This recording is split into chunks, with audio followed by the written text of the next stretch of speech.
कक्षा 12 के सभी छात्र छात्राओं को मेरी तरफ से रसायन विज्ञान के फर्स्ट पेपर के फर्स्ट चैप्टर ठोस अवस्था से संबंधित बहुत ही महत्वपूर्ण वीडियो जो कि एकक कोष्ठिका से संबंधित है। इसके पहले का वीडियो मैं पहले भेज चुका हूँ। उसके आगे का टॉपिक ये मैं आपको समझाने जा रहा हूँ। बच्चों, इसके पहले वीडियो में मैंने क्रिस्टल जालक के बारे में बताया था। उसमें मैंने क्रिस्टल जालक के प्रकारों को नहीं बताया था, तो यहाँ पे मैंने लिख दिया है कि क्रिस्टल जालक 14 प्रकार के होते हैं। ये जो क्रिस्टल जालक हैं, इनके जो प्रकार हैं, उसका जो वीडियो है मैं आपको आगे भेजूँगा। सबसे पहले मैं ये जान लेता हूँ कि क्रिस्टल जालक की जो सबसे छोटी इकाई है जिससे क्रिस्टल जालक का निर्माण होता है, उसे एकक कोष्ठिका या यूनिट सेल कहते हैं।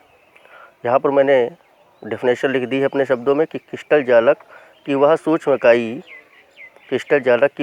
इकाई जिससे एक नियमित क्रम में रखने से एक क्रिस्टल जालक बनता है। मान लीजिए घनाभ है, उसे हम एक यूनिट सेल मान लेते हैं, क्रिस्टल एकक कोष्ठिका मान लेते हैं, और उस एकक कोष्ठिका को अगर हम एक निश्चित क्रम में रखें तो एक संरचना बनती है जिसे हम क्रिस्टल जालक कहते हैं। एकक कोष्ठिका को 6 पैरामीटरों द्वारा व्यक्त किया जाता है। इसे एक घनाभ द्वारा समझाया गया है, जिसमें 3 कोण अल्फ़ा बीटा गामा व 3 भुजाएं ABC हैं। यहाँ पे मैंने देखो यहाँ पे बनाया है एक पैरामीटर समझाने के लिए। यहाँ पे A जो है वो चौड़ाई है, B लंबाई है, C ऊंचाई है। जैसे घनाभ में लंबाई चौड़ाई ऊंचाई होती है, उसी तरीके से इसमें भी है। यहाँ पर देखो B और C के बीच का जो कोण है अल्फ़ा है, A और C के बीच का कोण बीटा है, और A और B के बीच का कोण गामा है। एकक कोष्ठिका के प्रकार के बारे में जानते हैं।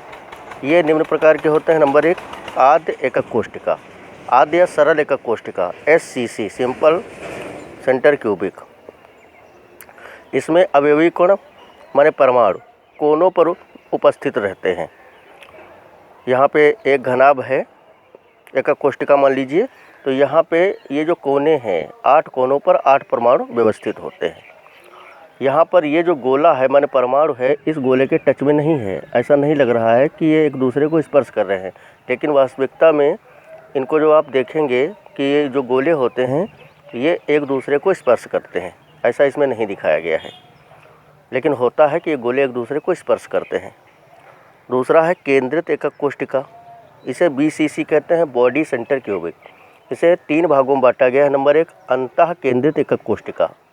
इसमें 8 कोनों पर 8 परमाणु होते हैं, 8 कोनों पर 8 परमाणु होते हैं, और एक सेंटर में परमाणु होता है। कुल मिला के 9 गोले होते हैं। गोले वास्तविकता में एक दूसरे को स्पर्श करते हैं, लेकिन वो फिगर यहाँ पे दिखाना मुश्किल है, इसलिए इस तरीके से दिखाया गया है। 8 कोनों पर 8 परमाणु होते हैं और एक परमाणु सेंटर में होता है। कुल मिला के 9 गोले होते हैं। दूसरा है फलक केंद्रित एकक कोष्ठिका FCC, फेस सेंटर क्यूबिक।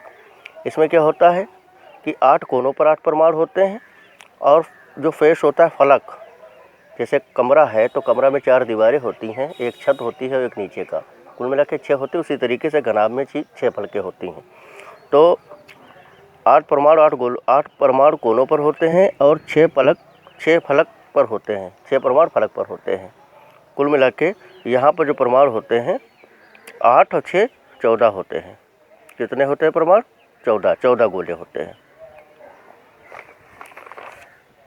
तीसरे प्रकार की जो है अंत केंद्रित एकक कोष्ठिका, इसमें भी क्या होता है, 8 कोनों पर 8 परमाणु होते हैं गोले, और 2 किन्हीं फलकों पर होते हैं। इतना कुछ आप